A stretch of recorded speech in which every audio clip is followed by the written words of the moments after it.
काल जी सभा झाली त्यात सुहास कांदे यांनी बालिश चाळे करण्याचा प्रयत्न केला। त्यांना वाटले की सुषमा अंधारे काम थांबवेल, पण हा तुमचा भेदरटपणा आहे। त्यांचा प्रयत्न फार काही सफल झाला नाही। ललित पाटील प्रकरणात ज्या काही गोष्टी पुढे आल्या त्यात हिंदू सकल समाजियात मला निनावी पत्र मिळाले, पण कायदेशीर आधार नसल्याने त्यातील नावे बाहेर आले नाही। या पत्रात छोटी भाभी आणि बडी भाभी असा संदर्भ आला। कायद्याचा आधार आणि पुरावे त्या पत्रात नव्हते, म्हणून फार काही बोलत नाही। ललित पाटील प्रकरणात मी जे मुद्दे मांडले यावर मी ठाम आहे। दादा भुसे यांना माझा प्रश्न कायम आहे। साधे ब्युटी शॉप उघडण्यासाठी देखील अनेक गोष्टी लागतात, पण ड्रग्ज कारखाना कसा लक्षात आला नाही? जर हे लक्षात आले नाही तर पालकमंत्री म्हणून तुम्ही अपयशी आहे, नाहीतर तुम्ही ते टॉलरेट का केले? ठाकरे कुटुंबावर ज्यावेळी राणे चिल्लेपिल्ले बोलतात त्यावेळी आम्ही चिडतो का? मग दादा भुसे यांनी चिडण्याचे कारण काय? माझ्यात बाळासाहेब ठाकरे यांचा एक गुण नक्की आहे, तो म्हणजे एकदा शब्द सुटला की ती बंदुकीची गोळी। असा कोणता आजार आहे की एखाद्या आजारासाठी 9 महिने दवाखान्यात ठेवले जाते? जेलमधून एखाद्याला हलविण्यासाठी प्रोसेस आहे। चौकशी समितीने सांगितलं की डीन संजीव ठाकूर दोषी आहे, पण संजीव ठाकूर यांना अटक का केली नाही? त्यांची नार्को टेस्ट व्हावी यावर मी ठाम आहे, पण फक्त ठाकूर यांना अटक केल्याने हे प्रकरण संपत नाही। अनिल जयसिंघानी प्रकरणात तपास का नाही यावर सभागृहात चर्चा व्हायला पाहिजे। ललित पाटील प्रकरणात जे अटक झाले ते सगळे हॉस्पिटलमध्ये दाखल झाल्यानंतरचे आहे, पण या प्रकरणातील अगोदरच्या घटनांचे काय? ललित पाटील हा मातोश्रीवर आला हे खरं आहे, पण मातोश्रीवर येण्यासाठी गेट पास असतो। मातोश्रीवर त्याला आणण्यासाठी दादा भुसे यांचा महत्त्वाचा रोल आहे। खासदार हेमंत गोडसे यांचा गर्दीतील फोटो नाही। ललित पाटील याने कारखाना कसा चालू केला, कुणी कुणी मदत केली, एजन्सी, पेडलर याचा देखील तपास झाला पाहिजे। ललित पाटील प्रकरणात सभागृहात चर्चा व्हावी म्हणून आम्ही प्रयत्न करतोय, पण सत्ताधारी चलाख आहे। त्यांनी पहिल्याच दिवशी सांगा मलिक कुणाचे यावर चर्चा झाली। पहिल्या 1-2 दिवसात आरक्षण, शेतीचे नुकसान, गृह खात्याशी संबंधित विषय, ललित पाटील प्रकरण याला आमचे प्राधान्य आहे। ज्या दिवशी माझ्या हातात कागद असेल तेव्हा मी याच नाशिकमध्ये येऊन सांगेल आणि डंके की चोट पर सांगेन। मी काय उचलली जीभ लावली टाळ्याला असं करत नाही। आमच्या त्या भाच्यांमध्ये राणे बंधू आणि माझ्यात फरक आहे। जिल्ह्यातील पोलीस यंत्रणा पालकमंत्री यांना रिपोर्ट करते। ईडीचे कार्यालय मुंबईत आणि ते व्हिडिओ स्पेशलिस्ट किरीट सोमय्या कोल्हापूर आणि रत्नागिरीमध्ये जातं। तिन्ही पक्ष आपापले दौरे करत आहे। रोहित पवार यांची यात्रा, आदित्य ठाकरे यांची यात्रा, मी देखील संवाद साधत आहे। काँग्रेसचे वेगळे काही कार्यक्रम आहे। आम्ही वेगवेगळ्या पद्धतीने लोकाभिमुख कार्यक्रम करत आहोत। जागा वाटप चर्चा यथावकाश होईल। उभा आडवा महाराष्ट्र पिंजून काढण्यासाठी वातावरण तयार करण्यासाठी प्रयत्न सुरू आहे। त्यामुळे एकाच ठिकाणी कोंडाळा करण्यात काही अर्थ नाही। महाविकास आघाडीत कुठलंही बेबनाव नाही। अवकाळी पाऊस झाल्यावर ठाकरे गटाचे नेते बांध्यावर होते, त्यावेळी एकनाथ शिंदे कमळाबाईची पालखी वाहण्यासाठी तिकडे का गेले? तिकडे काय महाराष्ट्रातील शेतकरी होते का? मणिपूर प्रकरणावर तुमचे पंतप्रधान गप्प का? मुद्दे डायव्हर्ट करणं हा जुना खेळ आहे। त्यांच्या ट्रॅपमध्ये शिवसेना अडकणार नाही। गोपीचंद पडळकर आणि राऊत यांच्याबाबत झालं ते निषेधार्थ आहे। असे थिल्लर चाळे करण्यात भाजपा पटाईत आहे आणि विदूषकी चाळे करणारे लोक बौद्धिक प्रतिवाद करू शकत नाही। सरकारने उत्तर द्यावं आणि आम्ही विरोधक म्हणून प्रश्न विचारू। उद्धव ठाकरे यांच्या काळात दंगल वगैरे काही घडलं नाही, पण एकनाथ शिंदे आल्यावर ठरवून हे केलं जात आहे। त्यांच्या लक्षात आलं की काहीही करून हिंदू मुस्लिम दंगल होऊ शकत नाही। मग त्यांनी ओबीसी मराठा वाद सुरू केला, पण आम्ही गावगाड्यातील लोक गुण्यागोविंदाने नांदतो। 102 घटना दुरुस्तीने आरक्षण हा विषय केंद्र सरकारच्या अंतर्गत आहे। जर शिंदे आणि फडणवीस यांची नियत असेल तर शिंदे, फडणवीस, पवार या त्रयींनी एकत्र बसावे, रिझोल्यूशन पास करावे आणि संसदेकडे पाठवावे आणि त्यावर विशेष अधिवेशन घ्यावे। हे इतकं सोपं आहे, पण हे जाणीवपूर्वक किचकट केलं जाते आणि महाराष्ट्र अशांत होण्यासाठी प्रयत्न केले जातात, पण महाराष्ट्र अशांत होणार नाही।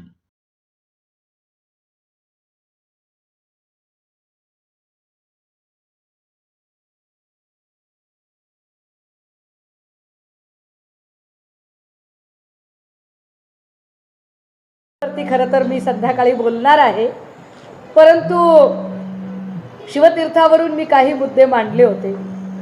मी त्या मुद्द्यांवर आजही बोलेन, कारण ललित पाटील आणि ड्रग्ज प्रकरण ज्या पद्धतीने आम्ही हाताळतोय आणि पोलीस प्रशासनाकडून वारंवार काही गोष्टींची मागणी करतोय। ललित पाटील ड्रग्ज माफिया प्रकरणामध्ये ज्या काही आत्तापर्यंत गोष्टी पुढे आल्या त्यात एक महत्त्वाची कडी म्हणून काही दिवसांपूर्वी नाशिक हिंदू सकल समाज अशा लेटर हेडवर एक निनावी पत्र मला मिळाले होते। या पत्रासोबत कुठलेही कायदेशीर आधार किंवा पुरावे नव्हते, त्यामुळे त्या पत्रातला सगळाच मजकूर मला डिस्क्लोज करणे किंवा त्याला तो प्रकाशित करणे फार संयुक्तिक वाटले नाही। पण ते पत्र तपासकामी घ्यावे म्हणून आम्ही पुणे पोलीस आयुक्त श्री रितेश कुमार यांच्याकडे ते पत्र सुपूर्द केले। पत्रातला काही भाग आम्ही चर्चेला घेतला, पण जो काही भाग मी बोलू शकते तो भाग फक्त आपल्यासोबत शेअर करते। या निनावी पत्रामध्ये छोटी भाभी उर्फ नुसरीन शेख असा एक संदर्भ आला होता, एक बडी भाभी असाही संदर्भ आला होता। छोटी भाभी उर्फ नुसरीन शेख या संबंधाने जेव्हा आम्ही चर्चा केली तेव्हा असं लक्षात आलं की नाशिक नार्कोटिक्सची त्यांच्यावरती कारवाई झालेली आहे आणि अटक झालेली आहे।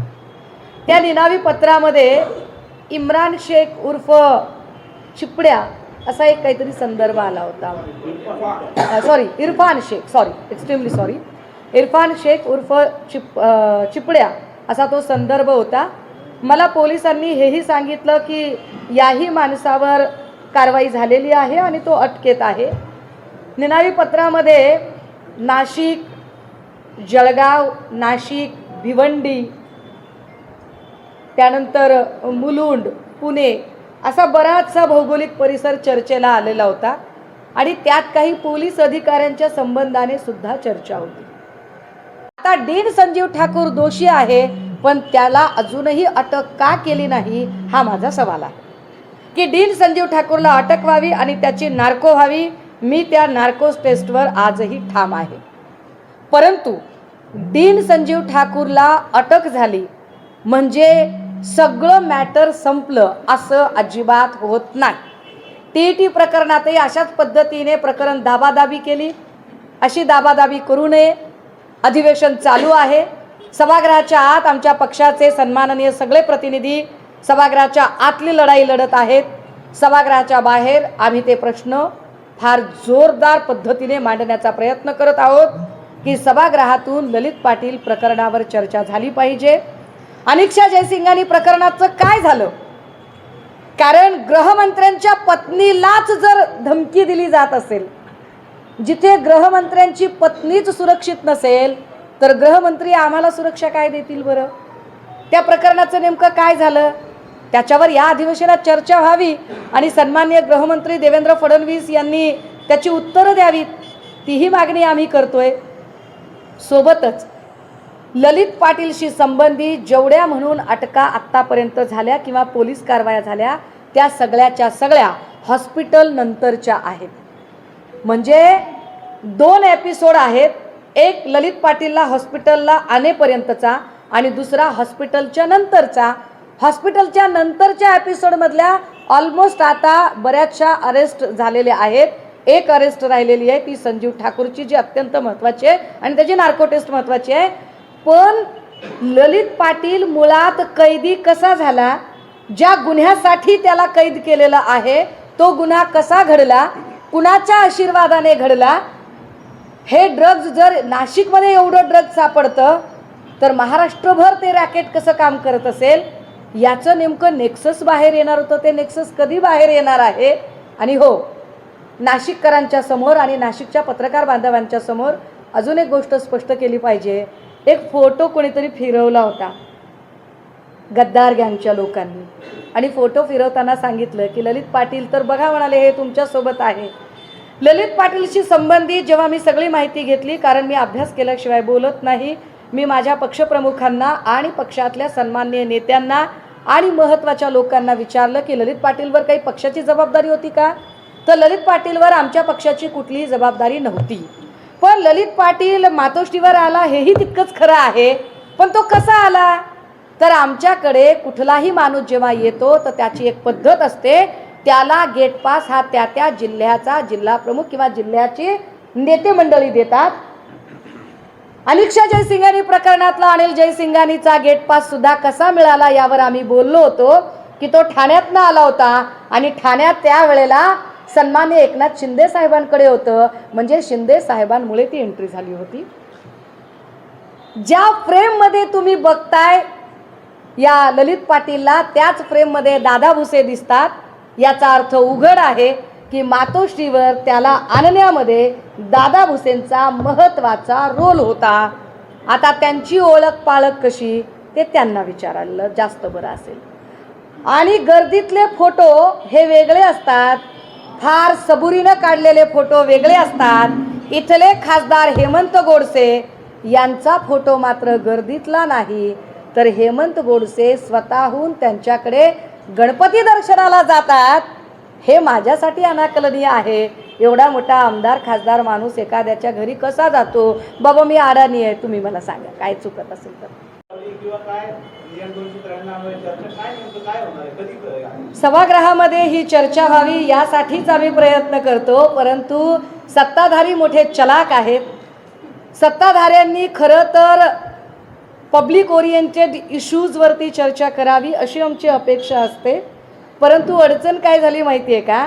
पहिल्याच दिवशी करोडो रुपये आमच्या टॅक्सचे पैसे ज्या अधिवेशनावर चुराडा होतात त्या पैशातनं पब्लिक ओरिएंटेड इश्यूजवर चर्चा होण्याच्या ऐवजी सांगा मलिक कुणाचे यावर चर्चा झाली.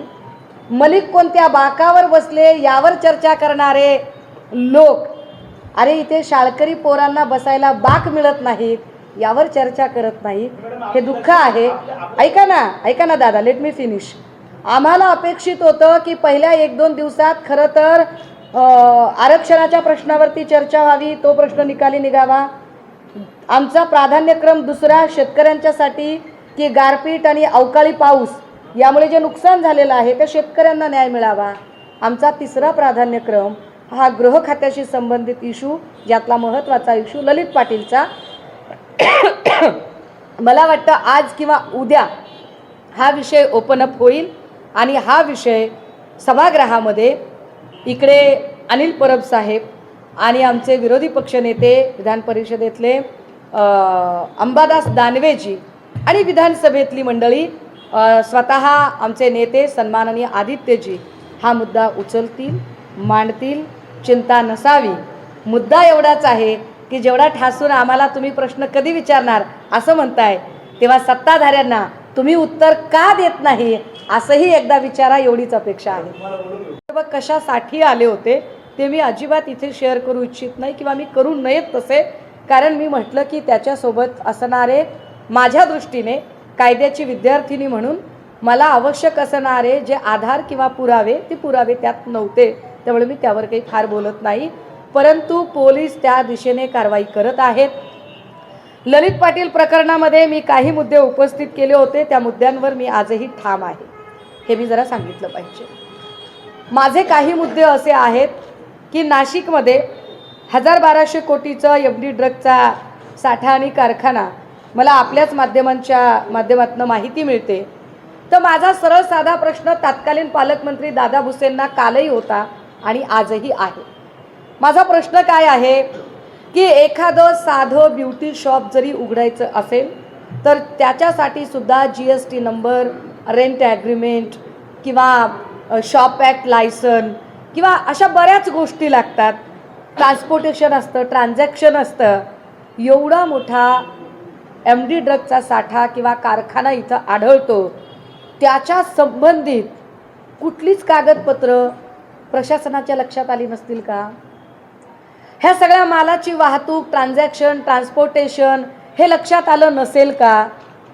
तर मी पुनरुच्चार पुन्हा करते की जर लक्षात आलं नसेल तर पालकमंत्री म्हणून तुम्ही सपशेल नापास आहात. आणि जर तुमच्या लक्षात आलं असं म्हणायचं असेल तर मग तुम्ही ते टॉलरेट का केलं? दोन्हीपैकी दो बातें हो सकती है सनम तेरे इकरार की काहीतरी असेल ना. आम्हाला काय ते कळावं इतकंच आम्ही म्हणतोय.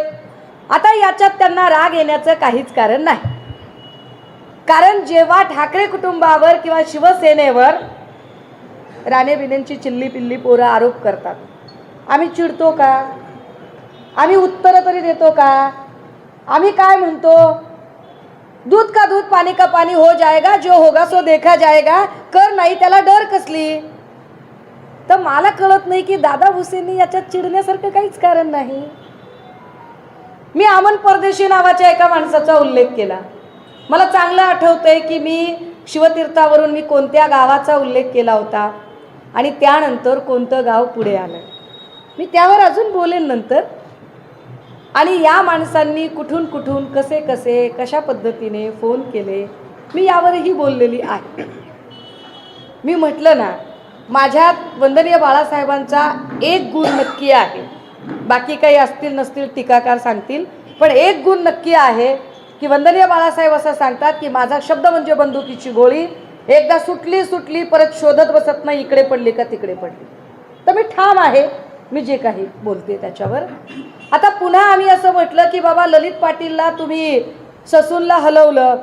असा कोणता आजार असतो की ज्या आजारासाठी एखाद्याला 9 महिने ठेवलं जातं हॉस्पिटलमध्ये? माझ्या माहितीप्रमाणे बाईचं गर्भारपण 9 महिने असतं, पण 9 महिन्यासाठी एखादी महिला सुद्धा हॉस्पिटलला थांबत नाही, केमोथेरपीचा पेशंट सुद्धा थांबत नाही. मग का? मग कशासाठी बरं हा पेशंट 9 महिन्यापेक्षा जास्त काळ हा हॉस्पिटलला राहिला? हे फार उल्लेखनीय आहे की ज्या अद्वै हिरेंवरती कारवाई झाली, स्वातंत्र्यपूर्व काळापासून 1930 पासून ज्यांनी शिक्षण कार्यामध्ये शिक्षण क्षेत्रामध्ये काम केलं त्या हिरे कुटुंबाला फक्त ते आज सन्माननीय पक्षप्रमुखांच्या सोबत उभे आहेत म्हणून त्यांच्यावर सूडबुद्धीने पोलीस कारवाई होते. त्यांना आवश्यकता असताना सुद्धा वैद्यकीय रजा किंवा वैद्यकीय उपचारासाठी सुद्धा त्यांना हॉस्पिटलला हलवलं जात नाही. पण त्याच वेळेला ड्रग्ज माफिया ललित पाटीलसाठी मात्र वेगळ्या खास प्रशासकीय सेवा सुविधा पुरवल्या जातात. हे सूडबुद्धीचं राजकारण का असावं हा माझा साधा प्रश्न आहे. एखाद्या पेशंटला म्हणजे कैदी असणाऱ्या रुग्णाला जर हलवायचं असेल, जेलमधनं त्याला शिफ्ट करायचं असेल तर त्याची एक प्रक्रिया असते.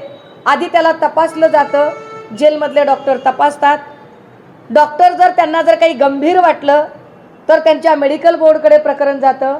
मेडिकल बोर्डचे जे कोणी चीफ असतात ते नंतर सांगतात की we are very unable to treat him or her, आम्ही आत्ता याचा उपचार इकडे करू शकत नाही, याला हॉस्पिटलला हलवावं लागेल. आणि मग त्याला हलवलं जातं. त्याच्यानंतर कारागृह अधीक्षक वगैरेंच्या सह्या होतात. मी हे नमूद केलं पाहिजे की या संदर्भाने मी डॉक्टर मरसाळे आणि डॉक्टर देवकते यांची चौकशी व्हावी अशी मागणी केली होती.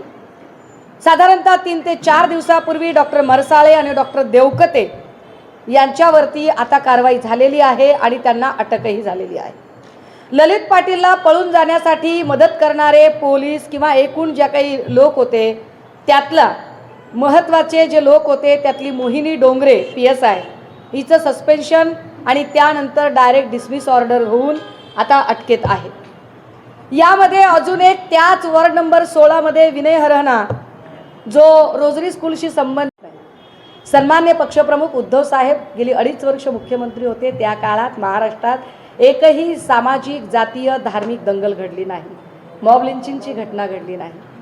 परंतु सन्मान्य शिंदे साहेब मुख्यमंत्री पदावर आल्यापासून ठरवून काही जातीय आणि धार्मिक तेढ निर्माण करण्याचे प्रयत्न केले जात आहेत.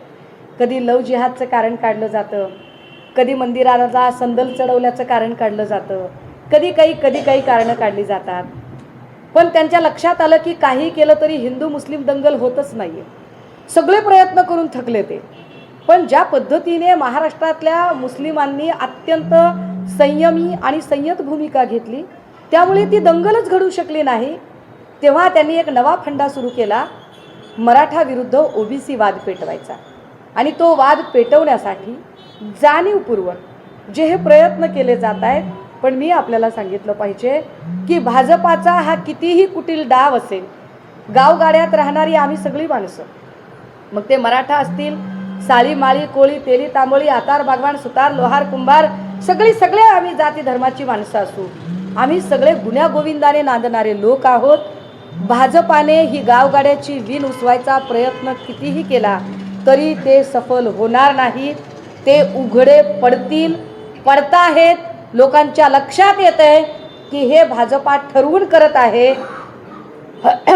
कारण आरक्षणासारखा प्रश्न जर सोडवायचाच असेल तर आपल्याकडे 102व्या घटना दुरुस्तीने कुठल्याही समाज समूहाला आरक्षण देण्याचा अधिकार आता केंद्र सरकारला दिलेला आहे. राज्य सरकारला तो अधिकारच नाही आहे आणि केंद्र सरकार असा निर्णय घेण्यासाठी कलम 368 क नुसार अतिविशेष घटना दुरुस्ती वापरू शकतो. अतिविशेष घटना दुरुस्ती ही स्पष्ट बहुमत असणारी शक्ती वापरू शकते. आज घडीला केंद्रामध्ये स्पष्ट बहुमत ज्याला ॲब्सोल्यूट मेजॉरिटी म्हणतात ती भाजपाकडे आहे. जर खरंच शिंदे साहेबांची नियत असेल आणि फडणवीसांचीही नियत असेल तर फडणवीस, पवार, शिंदे या त्रयींनी एकत्र बसावं, आरक्षणावरचं रिझोल्युशन पास करावं, रिझोल्युशन पार्लमेंटकडे पाठवावं, पार्लमेंटने त्यावरती विशेष अधिवेशन बोलावावं. सिंपल. इतकी सिंपल गोष्ट असताना जाणीवपूर्वक ती किचकट केली जाते आणि तुम्ही म्हणता तसे इश्यूज क्रिएट केले जातात हे महाराष्ट्र अशांत करण्यासाठी. पण महाराष्ट्र अशांत होणार नाही, काळजी करू नका.